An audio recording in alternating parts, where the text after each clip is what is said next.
Prisonnier des glaces et balayé par des tempêtes de neige, le Groenland fait face à l'hiver arctique alors que le monde observe désormais cette île isolée. Le fils du président américain, Donald Trump Jr., s'est récemment rendu à Nuuk, la capitale, pour une visite de quelques heures. S'exprimant dans le bureau ovale quelques heures après son investiture, le président Trump a réitéré son affirmation selon laquelle les États-Unis doivent prendre le contrôle du Groenland au Danemark. Mon fils et des représentants sont allés là-bas il y a 2 semaines et ils nous aiment bien. Nous verrons ce qui se passera.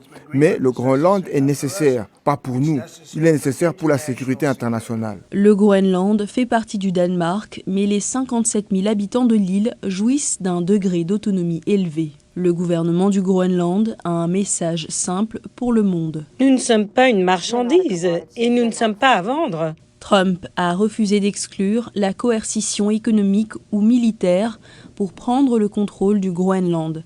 Ces commentaires ont alarmé les alliés européens, mais le Groenland voit un possible terrain d'entente avec Washington. Si l'on passe outre la rhétorique, j'entends 2 messages de la part des États-Unis. Le premier est qu'il faut se pencher sur l'aspect de la sécurité nationale et nous sommes tout à fait d'accord avec le message des États-Unis sur ce point. Nous essayons de plaider en ce sens depuis plusieurs années. L'autre perspective et l'autre message que j'entends, c'est que nous voulons nous engager davantage dans le secteur minier groenlandais. Et c'est comme, vous savez, enfoncer une porte ouverte. Le Groenland doit organiser des élections au plus tard en avril. Le gouvernement souhaite un référendum simultané sur l'indépendance totale vis-à-vis du Danemark. Après des siècles de contrôle danois, le vent du changement politique au Groenland se renforce, explique la journaliste locale Arnak Nielsen.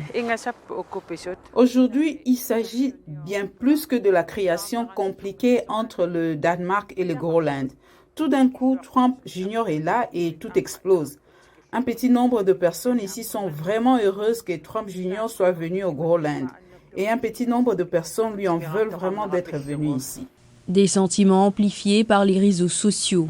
Des influenceurs de YouTube sont également venus au Groenland, distribuant des dollars américains et des casquettes. Ce n'est pas tout le monde qui se réjouit de cette attention. Les Groenlandais semblent divisés sur l'intervention de Trump.